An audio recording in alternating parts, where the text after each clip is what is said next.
Hi, happy Thursday. I'm back. I hope everyone's doing okay.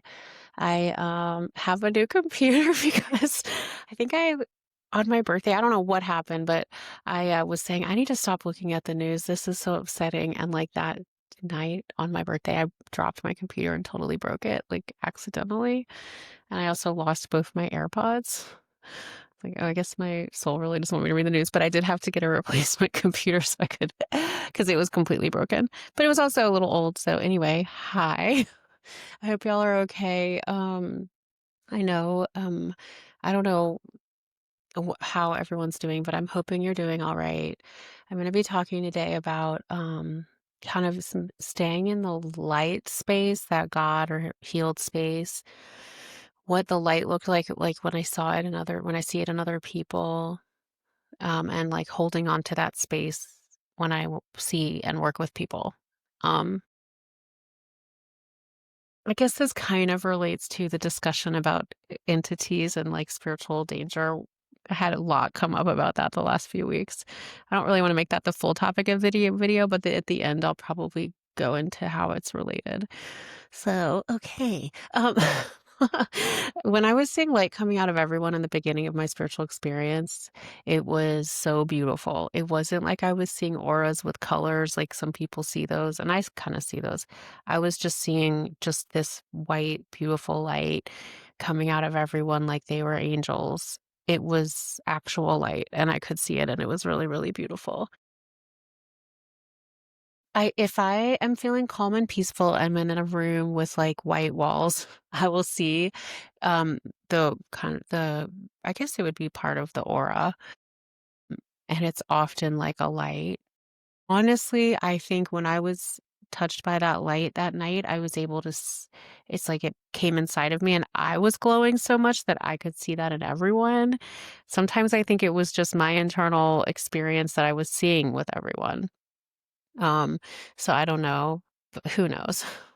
But Thomas Merton apparently had a really cool experience. Father Nathan Kastl told me about it, where he was on the street corner and saw how sacred and beautiful everyone was and could see their light or something. He has a plaque. I don't think I'm going to get a plaque for myself for doing that. I'm not a scholar or anything, but I'll link that story in the description. So anyway, it was the most beautiful, beautiful experience to see that light in everyone. I wouldn't recommend doing it when you're single. No, I'm kidding. But it really did. It wasn't like I actually was in a romantic love relationship with all these people, but male, female, everyone, and still now, just seeing that light, it just made me aware of their beautiful divine natures. And it just felt very beautiful. It was like truly awe-inspiring. Um, and so when I work with people now, and honestly, ever since then, and this is where sometimes I don't know what I'm doing. Like, I don't actually think I'm doing much. I'm just holding the light space or that God space with people and seeing that in them. And then it's like they get freed, just like how I was freed. So it's like, um, the most notable example of this was right after my spiritual experience ended. I was back in Louisiana, and I mentioned this on one podcast interview, but over a year ago. So I don't know if any of y'all have seen it, but I would be kind of led to be in places where I could help people. And I know people that do that now who've had NDEs or who kind of are on the healing path. One of my panelists this year, she said she just knows where she's supposed to go stand every day. She doesn't even really like have people come make appointments. She just knows she's supposed to go find someone in this like garage or something, and she just waits for them. So I wasn't doing that consciously, but I met this person, and the only way I could describe what he looked like was that it energetically, and I wasn't even aware really of that. I just had this beautiful light experience and gotten so healed.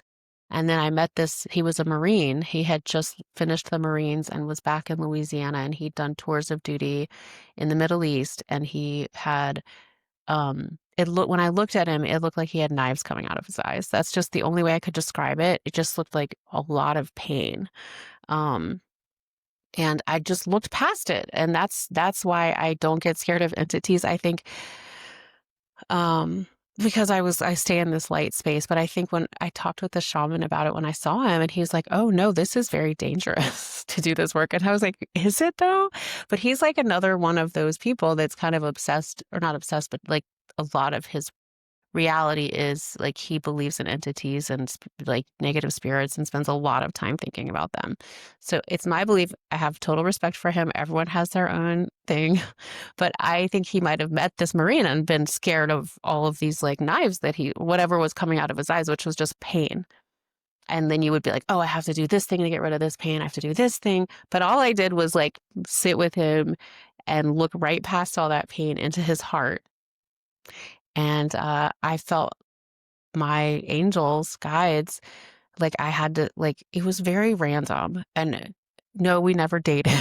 I just like knew we ran into each other in the town, and it was like I had to invite him to my place. We sat on the back deck, and I felt like I was told I needed to ask him what happened in the Middle East. And he just started crying, and he just started letting it all out. And I just sat there and I held this love space for him, and he cried, he let it out, he let it out. And then um a lot of those like knife, whatever they looked like, were just gone. And he said, I was going to kill myself tonight. I feel like you got a demon out of me. That was the language he used. Um, so that was just one of those times when I know I'm not supposed to talk about, I'm sorry for the trigger. I should have said a trigger warning. I'm sorry. But that's what happened. I wasn't afraid of his pain. And that's kind of, I guess, how I do my healing. And that's why I'm not really afraid of, I think you can get to a place where all of us can get to a place where we've centered so much in the light and in God's love and in that beautiful space where, um, you just see the light, and anything that's not of the light. Because I do see people that aren't just like full of light. When I started healing, like when I started on my healing journey, I would get scared when I would notice what was going on with people, because I started to see people more, and I was like, oh gosh, that person's got some stuff going on. Now I don't even notice the stuff. I'm just like, oh, I see that beautiful soul in there. Let me just like, let me get all the way and like see that soul. Anyway, that's what I did for that. I mean, I didn't really do it. That was just God's love, but that did that for him. And I mean, that was a really miraculous thing to me. And I wasn't focused on his pain. I was focused on seeing what the light was underneath all that. And I think the healers, like, and I think God did that for me. It wasn't like, you've got all these problems. Let me fix how messed up you are. Sorry, I was cursed again. It was more like, you're totally beautiful and totally loved. And that's what healed me. It was like feeling all the love. It just kind of clears out all the other mucky stuff that's not part of the love. So that's what I wanted to talk about today. And I think that's when I heal people, I go into that space when I work one-on-one with people, which is my sacred soul sessions, where I do like all combined guided like healing and messages. It's just, I'm like, again, I just bring that light through and I sit with you, and we just talk. And I mean, sometimes I'm shown like things like we can help clear, and I'm get kind of guided to do like a different, affirmations, or like help you get back in your heart space. And it's very just, it's like the truth is that there's nothing wrong with you. Like when I'm in the space of light and holding that space, it's just seeing the love, and that is what heals. So anyway, I think that's why my healing is a little different from some people's, and my philosophy is because, again, it wasn't focusing on the negative spirits that healed me. It was knowing that God was with me and that cleared everything. And that's why I don't get afraid of stuff. But anyway, so I think I think you can center in that light, that beautiful, beautiful light from heaven, and it comes through your heart. You have to center in your heart. Everything else is just like mental constructs. So as much as you can to try to center in this heart space and bring light from there, it's really important. And then I really do think you become like Neo in the Matrix, where you're just like, oh, like none of this is real, and I'm totally fine. um, Now I will say, I do a lot of kind of prayer and recentering every day. So I'm not trying to make this video about entities again, but I did have so many things come up like since I made that video and got that comment. I was like, well, what is this about? I wonder about this stuff. So, I gave a talk like that next week for the Virginia Beach Ions group, and someone said she believes that spirits or ghosts are usually just here because they didn't get to tell their story before they passed. And there's this medium who like basically writes down these the stories from these different spirits, and then they just transition. Um, I don't know. I guess I just have ever since that light experience with God, like I just stay in a space of spiritual protection, but I also actively work with it and call it in.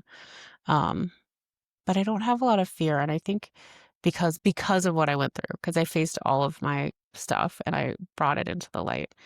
But I think as soon as I start to feel fear, that becomes its own thing, and I don't work from a place of fear. Anyway, that's hopefully that will help you not to be in a place of fear. You just have to like super trust that the light is with you.